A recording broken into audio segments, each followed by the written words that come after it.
Welcome to Xi Jinping Briefing. The content of the briefing includes China's billionaires looking to move their cash and themselves out. California's Newsom plays hardball in China, collides with student during schoolyard basketball game. Business highlights: UAW announces deal with GM, resilient U.S. consumers. Chinese minister invited to AI summit helped to create cyborg rats. Other leaders are corrupt, Li Keqiang morning poses challenge for Beijing. China's billionaires looking to move their cash and themselves out. The Guardian. China's wealthiest individuals are seeking to move their money and themselves out of the country, as political pressure and crackdowns on financiers increase. China has long had regulations in place to limit the outflow of capital, but wealthy individuals have managed to find official and unofficial ways to shift their funds overseas. However, recent arrests of individuals involved in facilitating illegal foreign exchange transactions have disrupted these practices. Additionally, wealthy Chinese are increasingly looking to move themselves out of the country, with an estimated 13,500 high-net-worth individuals expected to leave in 2023. The political environment in China has become more restrictive under President Xi Jinping, who has sought to tighten control over the country's wealth and business elites. The recent arrests of prominent figures, such as Evergrande founder Hui Ka-yan and investment banker Bao Fan, have further increased concerns among the wealthy class. As a result, wealthy Chinese are looking to countries such as Singapore as potential destinations for their money and themselves. California's Newsom plays hardball in China, collides with student during schoolyard basketball game. Associated Press. Politicians have long sought to project a common touch by posing for photographs of them playing sports. However, California Governor Gavin Newsom found that his attempt to join a group of Beijing schoolchildren for a game of basketball during an official trip to China backfired when he knocked a grade school defender to the ground. The incident prompted numerous online comments. Business highlights: UAW announces deal with GM, resilient U.S. consumers. Associated Press. The United Auto Workers, UAW, union has reached a tentative contract with General Motors, GM, ending the strikes against Detroit automakers. The GM deal comes after tentative agreements were reached with Ford and Stellantis. Under the deal, workers at all three companies will return to work pending votes on ratifying the contracts. The main provisions of the contracts are largely the same, but there are small differences. Meanwhile, U.S. consumers continue to spend despite high prices and a gloomy economic outlook. Consumer spending rose by 0.4% in September, even after adjusting for inflation. Economists caution that such vigorous spending is unlikely to continue in the coming months as households dip into savings or turn to credit cards. President Joe Biden has signed an executive order to guide the development of artificial intelligence, AI. The executive order requires the industry to develop safety and security standards and introduces new consumer protections. Leading AI developers will also be required to share safety test results and other information with the government. A Chinese minister invited to AI summit helped to create cyborg rats. Telegraph. Wu Jiahui, a Chinese vice minister of science and technology, was part of a team that boosted rats' problem-solving skills by implanting electrodes into their brains. The experiment, published in 2016, found that the rats' maze-solving abilities improved when they were guided by a computer algorithm via electrodes. The experiment's success led the authors to suggest that the cyborg rats could be used in search and rescue operations. Wu is expected to attend a UK conference on artificial intelligence later this week, prompting criticism from China hawks who claim he is implicated in human rights abuses in Xinjiang. Other leaders are corrupt, Li Keqiang morning poses challenge for Beijing. Financial Times. Hundreds of mourners have paid their respects to the late Chinese politician Li Keqiang, who was seen as the people's premier. The outpouring of grief presents a challenge for Chinese President Xi Jinping, who had largely sidelined Li during his time in office. Li, a reformist politician who advocated for market-oriented reform and anti-poverty programs, was once seen as a possible contender for president but was gradually sidelined by Xi. The public mourning for Li comes at a sensitive time for the ruling Communist Party as it deals with economic challenges and geopolitical tensions. Sunak to hold live chat with Elon Musk during AI summit. The Independent. UK Chancellor Rishi Sunak will hold a live chat with Elon Musk during the Prime Minister's Artificial Intelligence (AI) Summit at Bletchley Park. The event has been criticized for being snubbed by world leaders, including US President Joe Biden. The discussion with Musk, who has warned that AI could lead to civilization destruction, is seen as a coup for the UK government. The two-day event will focus on ensuring AI can be used safely worldwide. The guest list for the summit has not yet been confirmed, but U.S. Vice President Kamala Harris is expected to attend. Country seeks to stifle public grief for former Premier Li Keqiang. The Guardian. The Chinese government has strictly controlled public tributes to former Premier Li Keqiang, who died suddenly of a heart attack on Friday, to prevent mass outpourings of grief that could lead to social unrest. There have been public displays of grief, but discussion online has been strictly censored to ensure that Li's legacy adheres to the official narrative and does not mention talking points about political or economic reform. Students have been instructed to refrain from public displays that go beyond the official lines, and gatherings have been strictly prohibited. The Bidens gave Albanese vital assurance and a polite prod. Oh, and tennis shoes. The Sydney Morning Herald. The recent state visit of Australian Prime Minister Anthony Albanese to the US highlighted the growing importance of Australia in Washington. The visit was notable for taking place despite multiple global crises, including the war in Ukraine and tensions in the Middle East. The visit was seen as a personal triumph for Albanese, who is said to have a good relationship with US President Joe Biden. The visit was also seen as a sign of the US's new priority on China, with Biden making it clear that the US sees Australia as a key partner in its competition with China. The visit also saw the US give Australia vital reassurances over the AUKUS partnership, which will see the US transfer nuclear submarine technology to Australia. The US also urged Australia to stay focused on implementing the AUKUS partnership, saying that it would require sustained effort. The visit was also notable for the involvement of First Lady Jill Biden, who gave Albanese's partner, Jody Hayden, a gift of tennis shoes after she said she would walk back to Blair House, the official guest house some distance from the White House. The Mongolia-China-Russia trilateral after the Belt and Road Forum. Diplomat.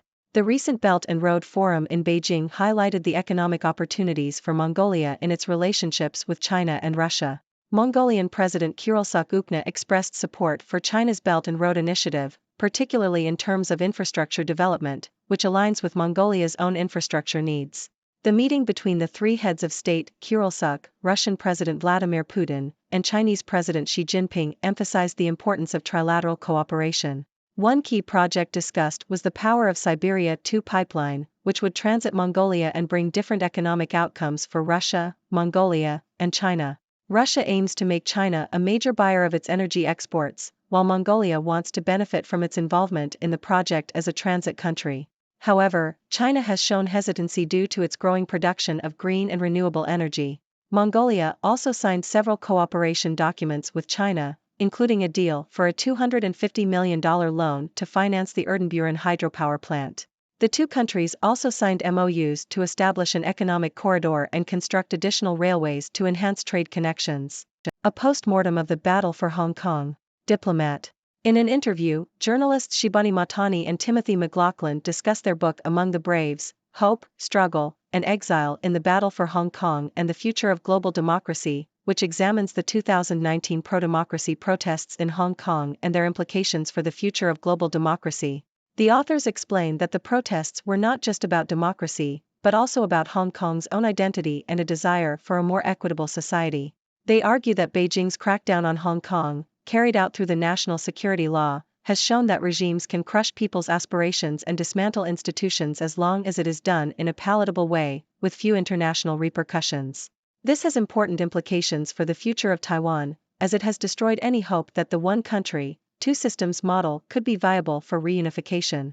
The authors also highlight the symbolic and substantive relevance of Hong Kong to the United States and the community of like-minded democratic nations, as it was seen as a middle ground between China and the rest of the world and a demonstration that a more democratic China was possible. However, the crackdown has destroyed this perception and highlighted the tensions between the US and China.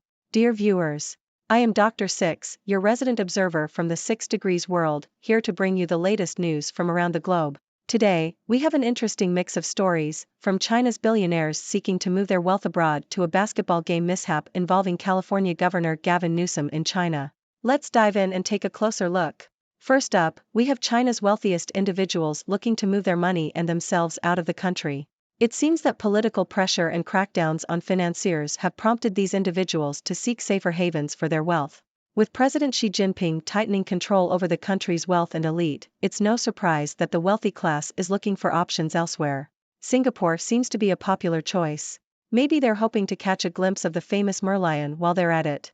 Next, we have Governor Gavin Newsom attempting to join a basketball game in China, only to accidentally knock down a grade school defender. Oops. It seems that even politicians can have their clumsy moments on the court. I hope the young defender wasn't too shaken up and that Newsom learned to be more careful next time he takes to the basketball court.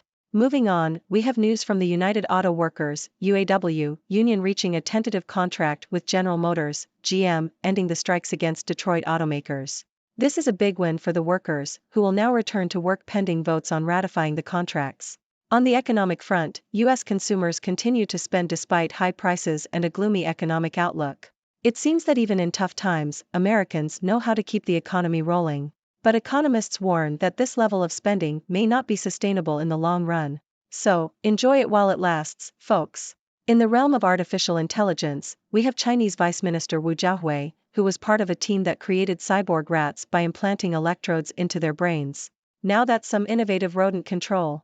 Wu's involvement in this experiment has raised eyebrows, especially considering the human rights abuses in Xinjiang that some claim he is implicated in. It will be interesting to see how the UK Conference on AI handles this controversial figure. Moving on to the political scene, we have the mourning of former Chinese Premier Li Keqiang, who was seen as the people's premier. This outpouring of grief presents a challenge for President Xi Jinping, who had sidelined Li during his time in office.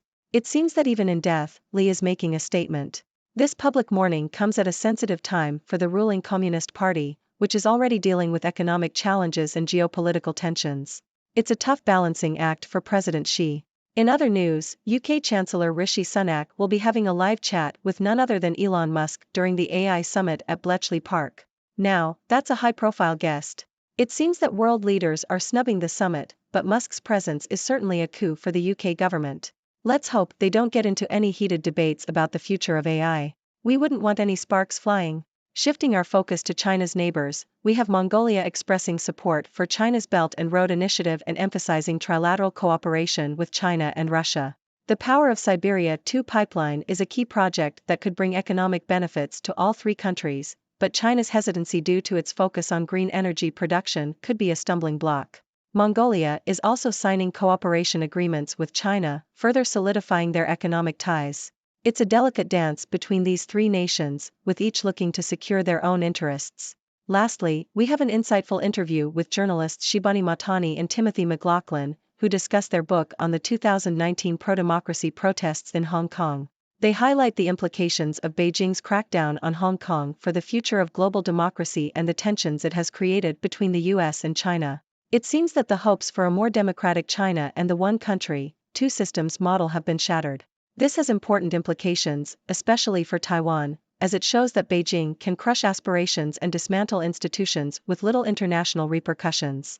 And there you have it, folks, a whirlwind tour of the latest news from around the world. I hope you enjoyed this roundup as much as I did. Now, it's your turn to share your thoughts. What do you make of China's billionaires seeking to move their cash abroad? Do you have any questions about the AI summit or the implications of Beijing's crackdown on Hong Kong? Let's keep the discussion going.